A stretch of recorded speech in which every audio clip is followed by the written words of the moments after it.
Well, your comprehensive water and sewer plan is your next big document that has to be revised. We did the comprehensive plan with the last council. Then we did the update of the zoning with Next Step 190. And then the big piece is now the comprehensive water and sewer plan. And I'm the liaison to the council, to the Public Works Advisory Board. So that group, along with Ray Clark County Engineer, will sit down and we'll go through the water and sewer plan for the county, and we'll take a look at it and make any recommendations back to the council for changes. And of course, with the TRAP project now finally going online, they're going to phase that in over a number of years.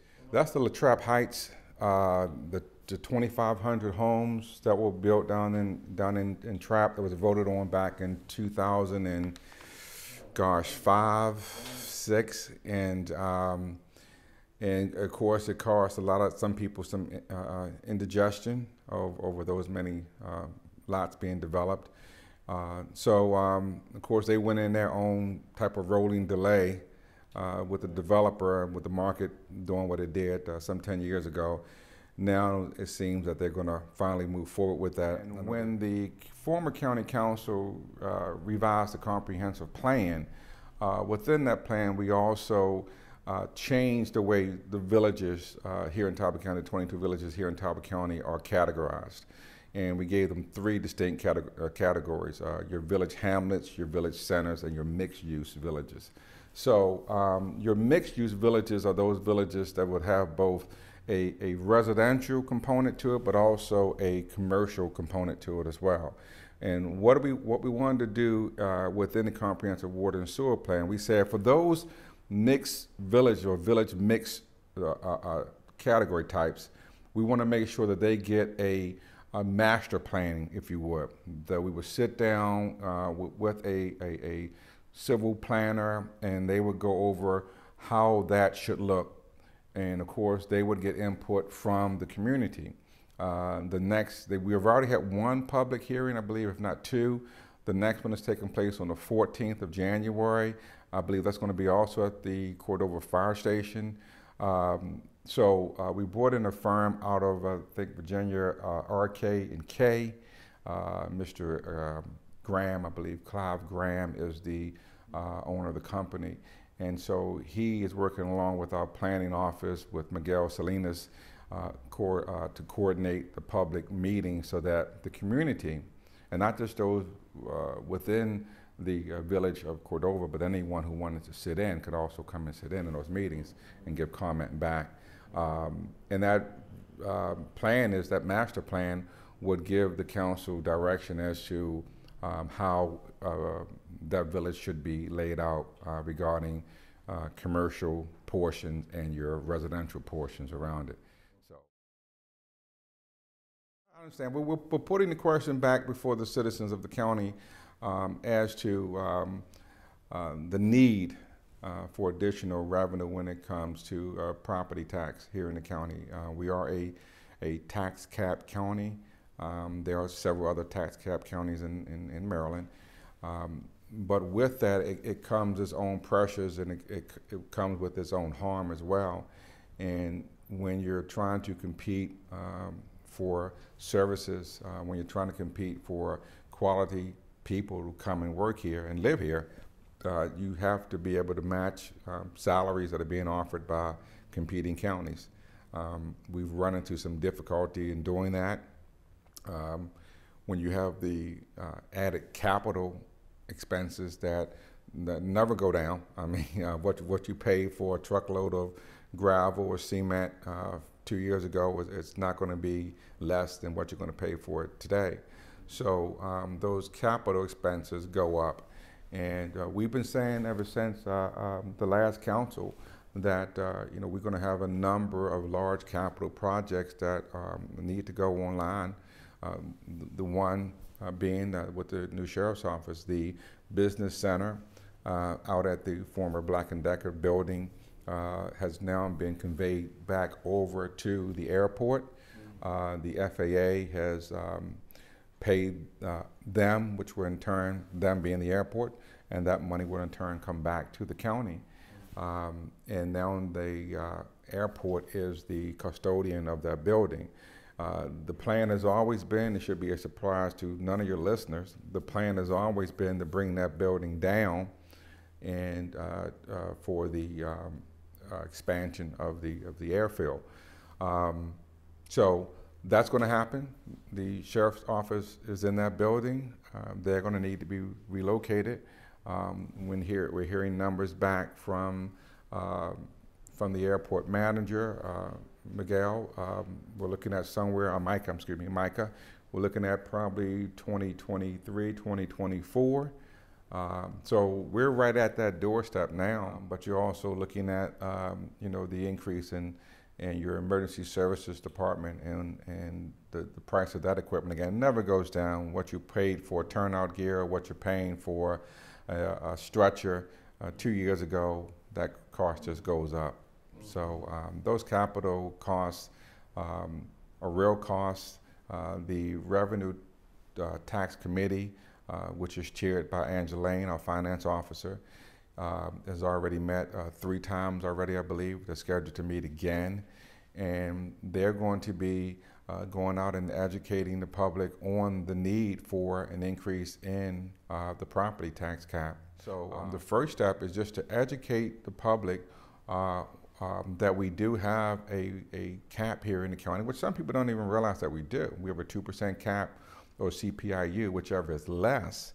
And that CPIU, which is the Consumer Price Urban Index, and if you looked around Easton, you looked around Talbot County, I don't think we're a very urban area in my opinion. So while we're being grouped under an urban index is beyond me. So that needs to be thrown out to begin with. And that, because if you look at the data from Ms. Lane's office, even with that 2% ceiling there, or CPIU, whichever is less, if CPIU comes in at 1.7 or 1.5, which it has over the last couple of years, we don't even capture the full 2%. So we're capturing even less than what we could. So we need to change there, and I cannot stress the importance of that. I live here too, and I understand that, hey, if it goes through and if we pass it as a community, my property taxes will increase too, only slightly though. And I think what we're going to do with our education piece is to show people, if you're paying $150 for a home, for a mortgage, or $250 or $350, this will what your increase would be. And to some people, will be very, very modest increase. And we do know, and we are sensitive to the fact that we have a number of people here who are retired and on a fixed income. I'm retired myself. And so and we do understand that any increase on a fixed income is maybe a juggling act to see what you need to cut or do without, or to make sure that you can pay that increase in your property tax. We're sensitive to that, and so we're asking citizens to please be mindful of why we're asking for it.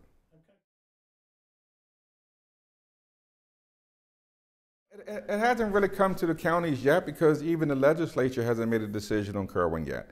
The commission has done their part. The Kerwin Commission was put together to look at school funding here in the state of Maryland.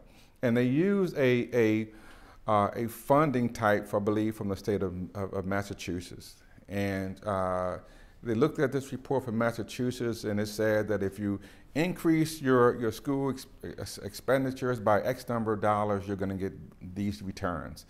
And so this commission was put together, and they came back with what many of us believe was a very astronomical price tag. I think right now a lot of the legislators in Annapolis are putting the brakes on this and saying, wait a minute, we can't go back home and sell this to our constituents to increase school funding by such a dramatic amount.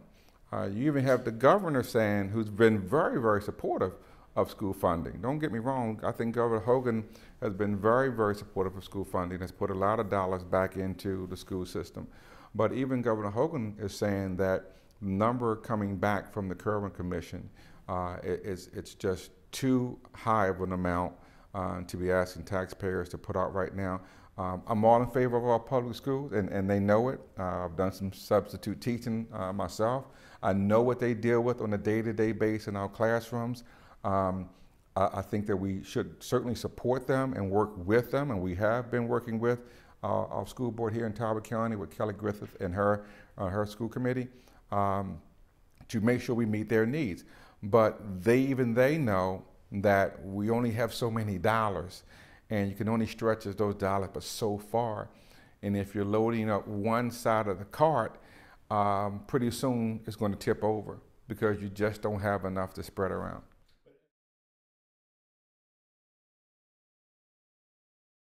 Let's start with the library. We heard from Ms. Dana Newman, our librarian here in Talbot County, and her library board. And again, this is another capital project, but let me just add this to the discussion. I'm very supportive of our library, very supportive of our schools, and want to see them expand where we possibly can and increase and touch people when and where they can. The St. Michael's Library, which was built, I believe, back in 1988, it's roughly somewhere in the neighborhood of 7,700 square feet. Let's be real, St. Michael's is a tourist destination, and when people come with the grandkids for the summertime and they're staying a long week, they look for places and things to do with the grandkids. I do that with mine. So when you have a nice, friendly, open library that you can spend a long morning with the kids in, they can look at books and watch videos and listen to things and so forth, it makes for a more enjoyable visit.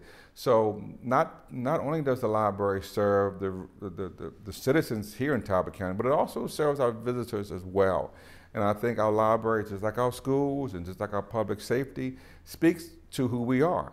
And so when we have libraries which are open and friendly, and look at all that we've done here in Easton with the expansion of the Easton Library, and that was the first council that I was a part of when we did that expansion. And look at how many different speaking engagements and workshops and things take place in that library. Well, doesn't St. Michael's deserve the same thing? Remember, as wonderful as Easton is, and I've said this, I live here, Easton is not Talbot County. We have many more miles of county that we need to be able for people to come and visit. And St. Michael's as a destination town, Ms. Newman and her board is looking for ways to expand that library. They have a plan in mind to go about 35–40% to around 11,000 square feet of space to enlarge the children and youth area in that space. So I hope we can do it. You know, I'm supportive of it. We have to look for ways to work with them to get that done. So.